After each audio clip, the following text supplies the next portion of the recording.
Dia ini dikenal apa sih nama YouTube channel ini kamu namanya? Gadis Merah. Kayak si Gadis Merah ini waktu SMA dia orangnya korban bulian. Langsung turun satu angkatan, Gap, Kak. Kelas 3 waktu itu, yang geng-gengnya mereka. Musik sekali. Iya, dan saya juga pokoknya mulai dari kelas 3 pernah satu angkatan boleh. Lagi hits gitu mereka. Kelas 2 lagi hits gitu, salah satu di antara gengnya. Jangan mau kau stop. Oke. Dan waktu itu juga waktu saya kelas 2, kelas 3 lagi mau Gap, Kak. Aduh, ini kenapa ini? Kenapa ini Karena senior memang kok ke Kudung? kontroversi dari dulu kan.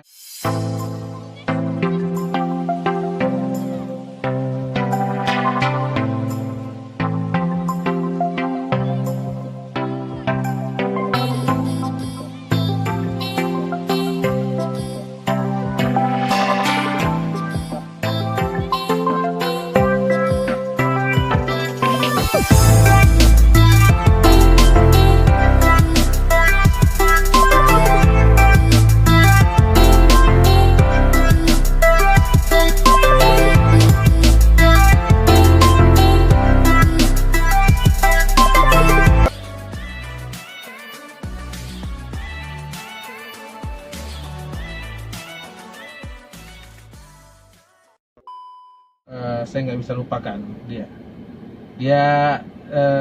ini dikenal apa sih nama YouTube channel ini kamu namanya? Gadis Merah. Kayak si Gadis Merah ini waktu SMA dia orangnya very top, prinsipnya kuat. Yang saya suka dari dia itu dia cuek, korban bulian. Tapi banyak orang yang nggak percaya sama dia, tapi di antara semua orang yang nggak percaya sama dia karena menilai dia dengan subjektif. Saya salah satu senior yang menilai dia dengan objektif. Betul. Dapat bekerja dengan baik dan alhamdulillah saya kasih tugas sebagai seorang koordinator acara Paskibra yang itu kalau dulu Diksar Paskibra itu asli jadwalnya ketat, padat, ribet, di bawah tekanan, dan dia berhasil. Aduh, pokoknya kayaknya udah Tapi kan habis-habis. saya marah-marah juga kan. Iya, tapi kan dimarahi itu demi melatih mental. Dan saya sadar itu begitu ya. Maksudnya dulu itu kalau senior marahi saya tahu mana yang untuk membentuk mentalku, mana yang memang marah-marah tale-talekan, Ji. Iya. Saya bisa bedakan. Maksudnya walaupun saya lebih muda dia, tapi ya belum tentu yang lebih tua itu lebih dewasa daripada saya. Jadi kita ingat dulu Kak, waktu pernah itu satu rapat paski, toh waktu saya kelas 1, kita rapat paski, ya kan? Terus tiba-tiba ini kelas 2 semua disuruh keluar, masuk semua kelas 3, dibulilah saya di situ sendiri. Banyak teman-temanku tapi tidak ada berani tolong Kak. Ya, Gara-gara dulu ada senior kelas 3 PDKT sama saya, toh ternyata itu senior kelas 3 ada pacarnya di kelas 3 juga. Kan kita anak kelas 1 tidak tahu apa-apa. Habis deh. Tiba-tiba kita di apa istilahnya di gap dulu, di gap dibully. Pokoknya mereka tuh berharap saya menangis, saya minta maaf, tapi enggak, Ji. Karena saya merasa saya tidak pernah mendekati dan saya juga tidak merespon, Ji, begitu. Jadi sudah nih, saya keluar dengan tidak, Ji, biasa, Ji. Jadi mereka tuh kayak buang-buang waktu, tenaga, pikiran, dan malu mau kata. Dan dari situ saya dapat pelajaran bahwa bersikap cuek dan keras kepala itu ada gunanya juga.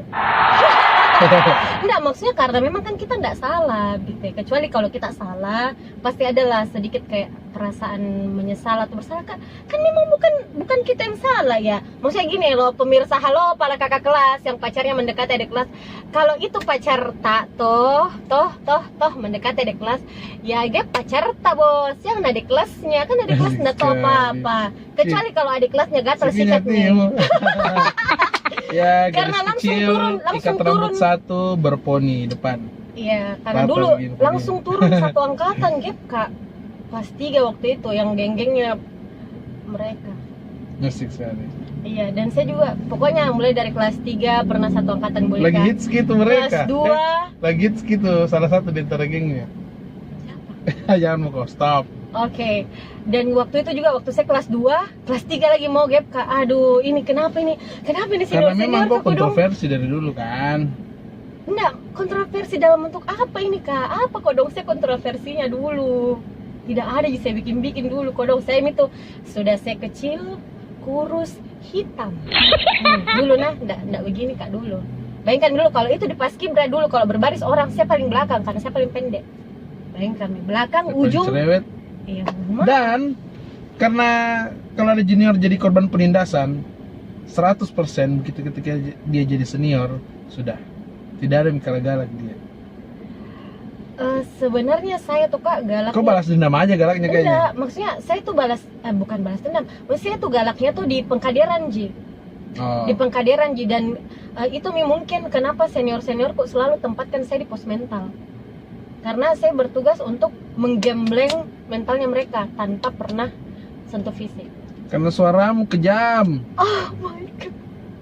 Ya, terima kasih kepada para senior saya yang telah menggembleng saya hingga tahan banting setegar karang sampai sekarang, termasuk beliau. Terima kasih banyak. Dan saya juga berterima kasih kepada junior-junior yang telah bersedia digembleng oleh saya. Semoga mentalnya juga sekuat bajak. Ya kan. Lanjut nih kayaknya tadi. Sip. Iya. Jadi selama 3 tahun 8 bulan apa yang hal-hal yang kita petik sampai sekarang gitu, yang kita maksudnya hikmah yang kita terapkan dalam hidup tak sampai sekarang? Poin utama waktu pacaran sama dia sampai putus dan dikasih pesan sama dia bahwa jadi cowok jangan terlalu posesif. Itu poin utamanya. Oh, posesif gitu dulu kah? Oh, very very posesif.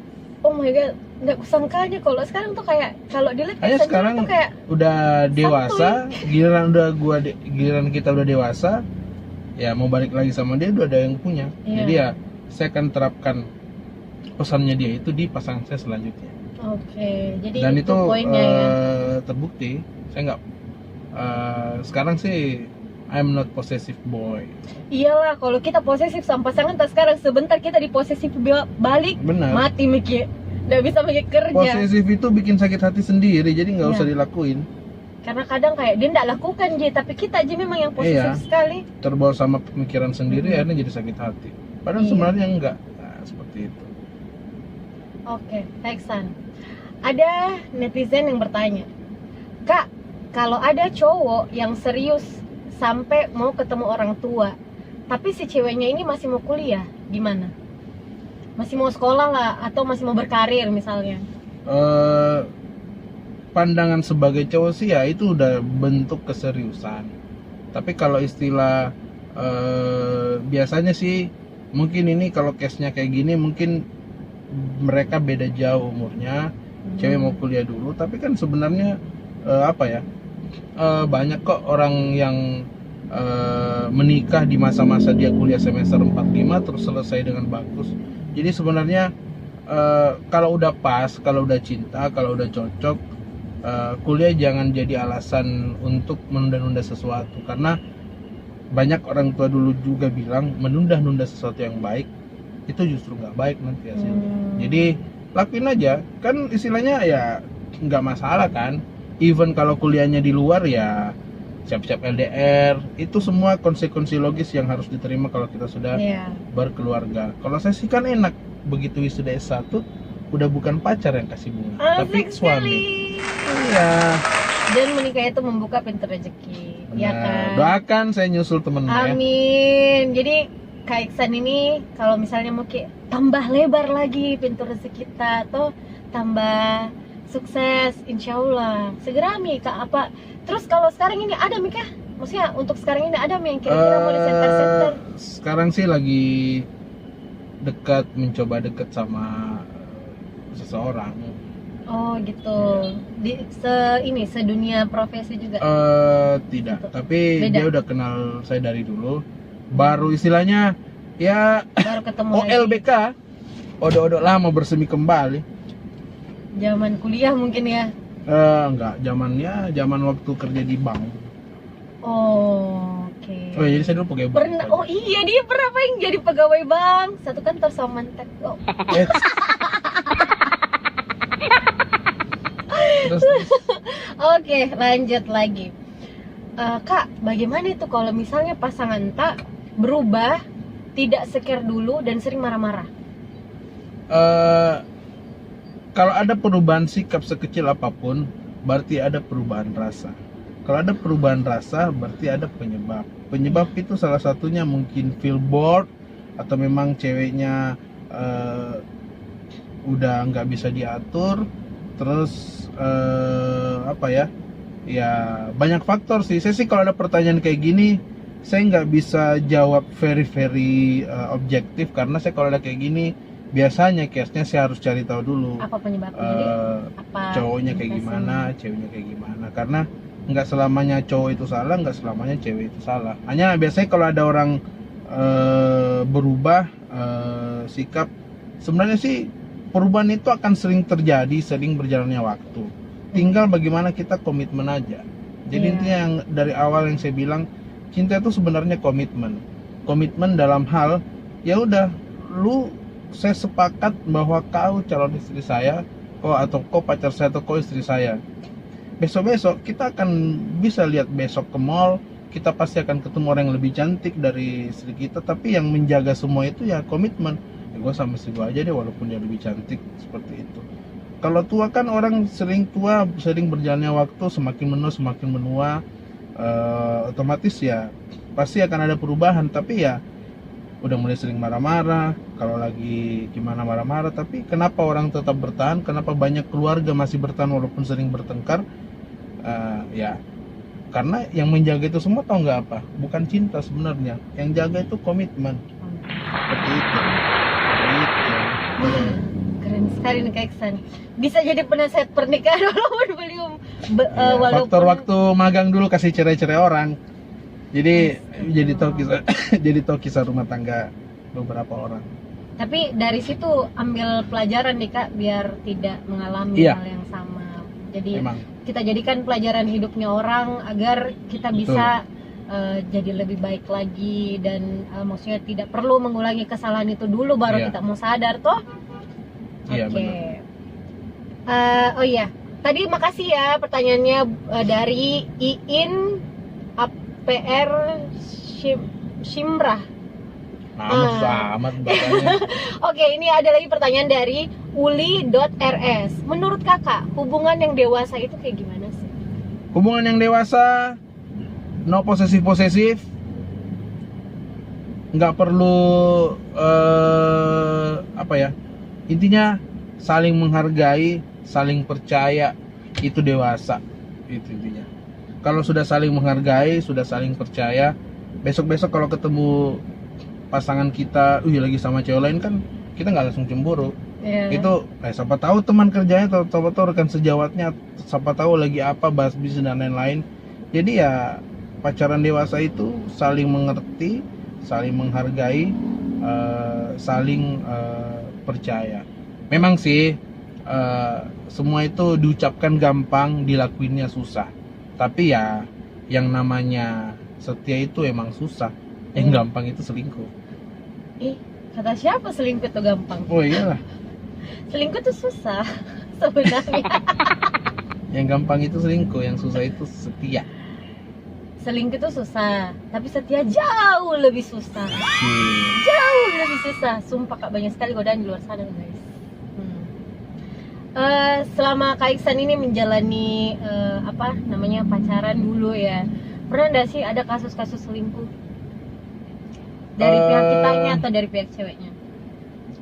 Saya tipe cowok Sagittarius yang saya sebenarnya kalau pacaran nggak pernah selingkuh Sebenarnya, tapi pernah dituduh nggak? Pernah dituduh selingkuh, Tapi nggak. tapi saya nggak selingkuh. Malah yang kasus yang sebelumnya sih ya kebanyakan saya diselingkuhin. Karena Ya mungkin karena wataknya yang cewek emang nggak bisa serius, atau memang nggak komitmen, jadi ya dia selingkuh. Saya pernah diselingkuhin hampir 3 kali, pas yang keempat baru saya putuskan. untuk satu orang yang sama. Untuk satu orang yang sama. Buset. Ini guys, Sagittarius itu kayak gitu guys. Jadi kalau udah cinta banget. Mau di apapun kalau udah cinta, ibaratnya Sagittarius itu salah satu zodiak yang bucin banget. Bucin sekali kok dong. iya, tapi Apalagi saya tipe orang yang jarang sulit jatuh cinta, walaupun banyak teman, jadi begitu dapat ya dipegang ekornya sebenarnya. Iya, tapi guys, mohon maaf nih kalau diselingkuhin ketiga kali, aduh, beda tipis gitu antara cinta dengan belembe. Itu namanya kan memaafkan pasangan. Tapi jangan 4 supaya kali mendidik, juga. ya nggak apa-apa. Kalau udah yang keempat udah selesai. Kan kita Biasanya punya- orang yang ketiga ya yang selesai, ini 4 Selesai tuh, keempat. saking cintanya, Saking saking cintanya. bucinnya. Jadi buat calon jodohnya Kak Iksan, ya kan? Kak Iksan ini pokoknya 1 kali kau nasain sekali kok, kodong. saya tidak lepaskan. Jangan maksudnya kalau Ya kalau nanti nggak punya bisa pasangan jadi apa? istri, Mm-mm. ya jadi teman ada bisa lah. Adek-adean. Jangan, ada dong. Nah, jadi buat teman-teman kalau misalnya punya pasangan hindari begitu kodong namanya selingkuh, karena orang yang diselingkuh itu akan sakit hati dan bisa jadi Benar. trauma berkepanjangan. Bisa jadi kodong kalau dia punya pasangan lagi, dia akan takut diselingkuhi lagi, takut, maksudnya jangan sampai kita menjadi penyebab traumanya orang gitu ya. Toh? Dan buat yang pernah diselingkuhi, guys, please kalau dia sudah pernah selingkuh, tolong nih berpikir banyak-banyak kali mungkin kalau mau melanjutkan. Kalaupun dilanjutkan ya silahkan, harus siap dengan resikonya, karena orang yang selingkuh itu bisa berubah tapi susah. Ada bagusnya juga sih kalau ada cewek yang diselingkuhin sama cowoknya. Kalau Kenapa? ada cewek yang diselingkuhin sama cowoknya, itu namanya pelajaran membuat hati menjadi lebih kuat untuk Iya juga. ke tahap selanjutnya atau Iya. ke cowok selanjutnya. Dan sebenarnya kalau ada cewek yang diselingkuh sama cowoknya, itu akan membuka lebar peluang bagi orang yang bisa menyembuhkan hatimu. Iya itu, pokoknya tuh kalau nggak tahu kenapa kalau ada cewek yang sudah diselingkuhi sama pacarnya, pasti nggak lama gitu yang tepat datang. Karena ya seperti itu. Tapi ya tetap poinnya, kalau ada cowok yang selingkuh, nggak selamanya cowok salah. Kenapa? Bisa saja ceweknya juga lakukan kesalahan. Ceweknya memang mungkin ya punya andil ya. Jadi kalau misalnya dulu tuh Kak, saya zaman sama yang dulu sering juga diselingkuhi toh, tapi saya sadar diri bahwa dulu memang saya kurang waktu, kurang perhatian. Iya bener. Kurang, ya pokoknya saya kan dulu sibuk dengan duniaku sendiri begitu ya, karena dulu pacar itu menurutku bukan prioritas kalau saya dulu toh. Nah jadi ya mungkin dia mencari itu di orang lain, ya kan? Ya kalau ada yang dibutuhkan didapatkan dari orang lain, itu salah satu penyebab seseorang akan selingkuh. Iya. Dan kalau dulu pacarku selingkuh sudah saya lepaskan nih, karena maksudnya nggak worth it gitu. Ya silakan nih sama dia bisa aja, jangan sama saya. Begitu pemirsa. Nah, Kak Iksan, pesan buat para netizen dulu Siap. jomblo mau dulu, jomblo. Buat para jomblo. Buat para jomblo, ya kita sama-sama sih. Sekarang saat diwawancara ini saya masih jomblo. Tingkatkan kualitas diri Anda aja. Terus be the best version of you aja selalu ke semua cewek. Istilahnya selama kita baik hati sama cewek, kita akan bisa mendapatkan hatinya. Saya sih kenapa banyak orang yang senang sama saya, karena saya baik semua kepada Betul, semua orang, betul. kepada semua cewek, kepada semua yang pernah saya foto. Saya begitu menghargai dia, jadi ya otomatis dia akan memberikan kita penilaian yang ini cowok yang baik nih, seperti ini, seperti itu. Kalau bicara jodoh, saya sih percaya jodoh tetap Tidak di kemana. tangan Tuhan. Iya. Jodoh nggak kemana. Tapi ya kalau sekarang sih kita nggak boleh bersantai-santai diri, harus ada usaha.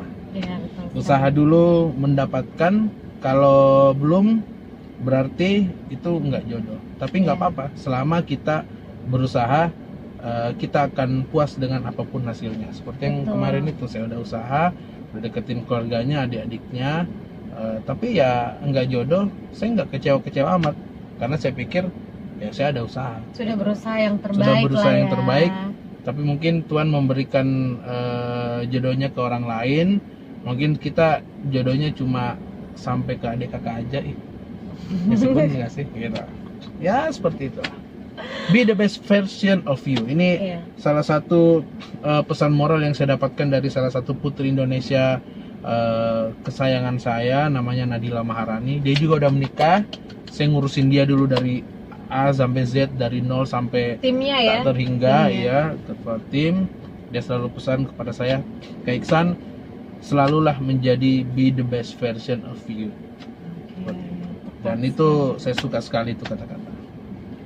Dan kalau dari saya, hal-hal positif yang bisa saya ambil dari Kak Iksan itu adalah beliau sangat bisa membentengi perasaan pribadi. Maksudnya membedakan antara mana perasaan pribadi dan profesional. Misalnya kayak di organisasi juga dia bentengi dirinya. Jadi misalnya tuh banyak cewek-cewek di organisasi satu mentonji yang suka kayak gitu.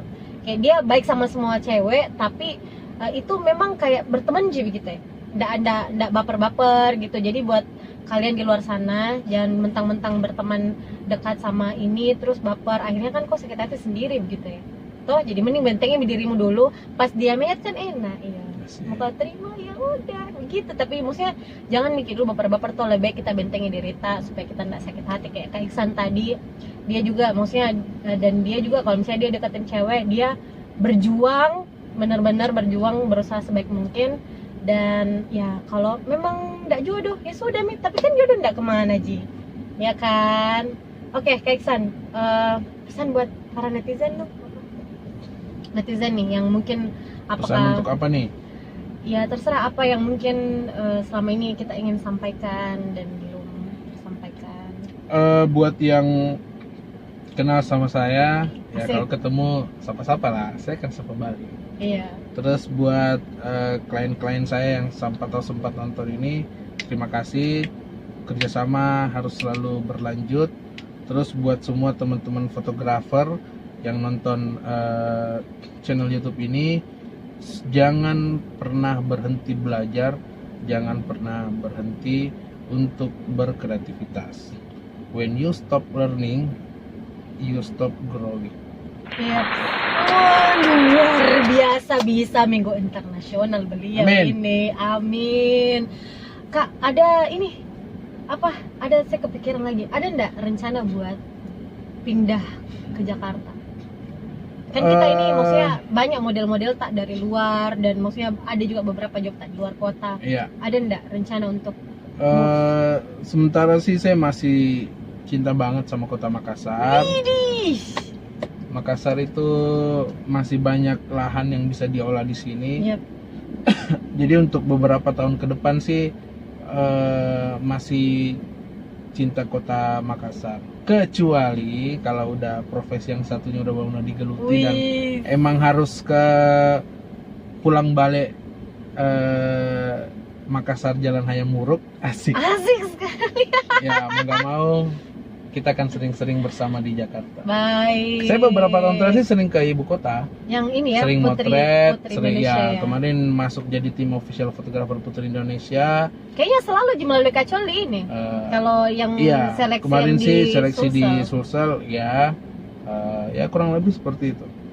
Tapi maksudnya kalau kita menikah nanti, ada nggak sih niatan bilang, harus kak cari orang Makassar, atau harus kak cari orang mana, atau harus kak nanti cari istri yang mau ikut saya tinggal di Jakarta misalnya? Saya sih bukan faktor mau cari orang Jakarta atau orang apa. Saya mau cari emang lebih ada pernah pemikiran saya mau cari orang Jawa di Jakarta. Biar kita nggak dipersulit uang panai, guys. Bukannya kita nggak sanggup bayar, bukannya bukannya kita nggak sanggup bayar uang panai ya. Tapi terus. dengan kita udah siapkan uang panai, kan akan lebih enak kalau untuk uang panai itu kan yang wajib sebenarnya cuma mahar. Nah, bagaimana kalau uang panai itu kita gunakan honeymoon setelah menikah, nggak ada beban pikiran tuh, pikiran wah ini habis keluarin uang banyak nih. Uang panainya pakai bulan madu kan oke, bisa Jadi, ditabung, maksudnya- bisa didepositokan. Jadi maksudnya tidak mau pernikahan yang besar-besaran gitu deh. Saya sih Atau sebenarnya bagaimana? lebih nggak apa ya, yang kata mungkin karena saya dari dulu di dunia bisnis, sekarang bisnis jasa fotografi. Memang kalau mau melakukan sesuatu itu pemikirannya harus lebih ke apa? Tetap ada pemikiran komersialnya lah. Intinya kalau bisa cukup segini aja ya segini aja. segini berapa ini Kak? Bisa maksudnya tuh kayak gini. Ya kalau bisa nggak perlu pakai uang Panai. Contoh nih, saya punya uang 150 juta, udah bisa lamar anaknya orang. Toh, kalau saya dapat orang Jawa kan uang 150 juta ini bisa kita gunakan setelah menikah, bisa pakai honeymoon. Tapi sudah mungkin Kakak cek harga list vendor begitu. Saya rasa Kak Iksan dulu sebagai pernah ngurusin pernikahan saya dan beberapa pernikahan yang lain, kayaknya tahu deh berapa segini. Iya kan? Masa sih 150 cukup? Ada sisanya. Itu istilah uang Panainya itu loh. Maksudku Enggak, di luar kan dari gini. semuanya. Maksudnya kan gini Kan Kak. kita udah, ya anggap saya kayak gini nih. Kita udah keluarin semua nih, udah uang catering nih, uang catering apa semua, anggap aja udah hampir sampai 500-an juta lebih, ya kan? Toh, misalnya 500 jutaan, terus tambah lagi tuh 150 add cost untuk uang Panai. Nah, coba kira-kira. Tidak Nah, Kak. kan biasanya kayak gitu. Di zaman modern sekarang tuh, kalau saya kemarin uang Panai itu Tommy dipakai menikah, jadi tidak memberatkan. Ya, kalau gitu sih never mind. Tapi kan gitu. bicara kalau ya itu faktor lu Bugis kan. Coba kalau faktor dapat orang Jawa, pasti lebih sedikit lagi, nggak ada istilah uang Panai lagi kan. Itu. Tapi begini Kak, misalnya kita dapat orang Jawa toh, tapi kalau misalnya kita list vendor seharga sama aja 150 juta misalnya toh, sama aja dari sisanya kan sebenarnya yang bikin berat uang Panai itu karena langsung plak dikasih keluar semua. Cuman kalau bukan uang Panai kan sedikit-sedikit toh, jadi nggak dirasain. Kan biasanya kan ada juga orang yang kasih beda antara uang Panai beda sama uang lain-lainnya. Kita ini dua sulit di uang lain-lainnya nih. Tambah lagi pihak keluarga mempelai wanita minta uang sejumlah segini nih ya kan. Coba pihak keluarga wanitanya orang Jawa, kan mintanya paling minta berapa? Minta 50, minta berapa ditambahin kayak gitu kan. Ya intinya kurang lebih kayak gitu. Tapi kalau nanti dapat orang Bugis, Makassar ya mau modern, maksudnya tapi modern misalnya. Saya suka sama-sama suka saling mempertahankan, saya rasa tidak bisa akan diperjuangkan saling lah ya. menyulitkan. Iya. Dan maksudnya itu juga bisa sebagai motivasi lah ya Kak, biar bekerja lebih keras. Maksudnya kan misal nih kita ngumpul misalnya uang Panai 150 toh, tapi kalau saya rasa kalau kayak 200 nih sekarang uang Panai lebih. Jatuh. Jatuh. Keselnya aku tuh. Nah kayaknya jadi begini Kak, misalnya tuh sekarang uang Panai 200 nah. Tapi minimal itu sekarang 200. Tapi kalau kita misalnya list vendor tuh bakalan lebih karena banyak titik bengeknya begitu, banyak embel-embelnya. Itulah saya lebih utamakan ya keluar semua dulu biar vendor-vendor dan lain-lain. Nah, anggap aja kalau kita nikah sama orang Jawa nggak ada uang Panainya kan biayanya lebih murah. Nah, tapi saya rasa kalau Kak Iksan ini menikah di Makassar itu banyak diskonnya karena linknya beliau ini sangat luas begitu loh. Dia mau ke makeup ada, linknya ke baju wedding ada. Saya tipe teman yang menghargai jasa temennya. Jadi saya justru kalau temanku saya nggak mau nawar. Enggak, maksudnya bukan nawar, tapi kan kadang bilang, Coli pakai muka anu, kemudian saya kasih diskon, kan pasti banyak yang begitu tuh. Kalau kayak gitu sih rezeki diterima. Iya, maksudnya karena otomatis kalau dipakai sama misalnya Kak Iksan ini kan pasti akan bagus reviewnya begitu ya. Maksudnya dia akan habis review kalau ada yang jelek-jelek sedikit dia bilang, tapi lebih banyak yang bagusnya begitu ya. Ya kan jadi kayak simbiosis mutualisme Ji. Amin, amin. Apalagi beliau kan punya tim fotografi sendiri, dia tidak bayar nih tukang foto, bisa jadi sebentar dia selfie aja beda nanti atau pakai tripod beda fotonya pakai tripod. Aduh, astagfirullahaladzim, betul-betul lucu sekali. Aduh, jadi itu Ji mungkin deh, atau masih ada yang mau kita share? Gua rasa cukup kalau ya? saya nggak malah asik. Nggak apa-apa jika karena ini kan bisa jadi yang nonton ini akan banyak orang Makassar dan mungkin ada banyak orang di luar Makassar juga, jadi nggak apa-apa jika kita campur-campur tuh mengerti aja orang logatnya aja yang Makassar gitu ya. Lihat nih saking sibuknya beliau biar sambil video tuh balas-balas chat. Iya karena memang aduh kenapa ini, aduh nggak sanggup saya nih kalau begini. alhamdulillah sudah selesai ya chat-chatnya sama Kak Coli. Kalau mau keep contact bisa ke Instagramnya beliau di Iksan Cholly, IKSANCOLLY. Ya, kalau mau lihat hasil-hasil fotonya beliau yang super Sip. bagus banget, langsung nih saja ke Instagram. Nanti saya kasih link Instagram saya di channel ini. Tinggal scroll aja ke bawah. Yes. Jadi kita mau udahan dulu ya. Dan mohon bantuannya buat subscribe, like, comment, dan share YouTube channel ini biar kita lebih semangat lagi untuk membuat konten-konten yang bermanfaat di Hotman Jodoh Oh Tak Kemana. Semoga perbincangan ini bisa menjadi bahan pertimbangan dan bahan sharing buat teman-teman semua ya kan. Dan mohon diambil yang baik-baiknya, dibuanglah yang buruk-buruknya. Satu pesan terakhir. Apa? Jangan lupa bahagia dan membahagiakan. Wis, mantap sekali. Oke Mina, assalamualaikum warahmatullahi wabarakatuh dan bye-bye.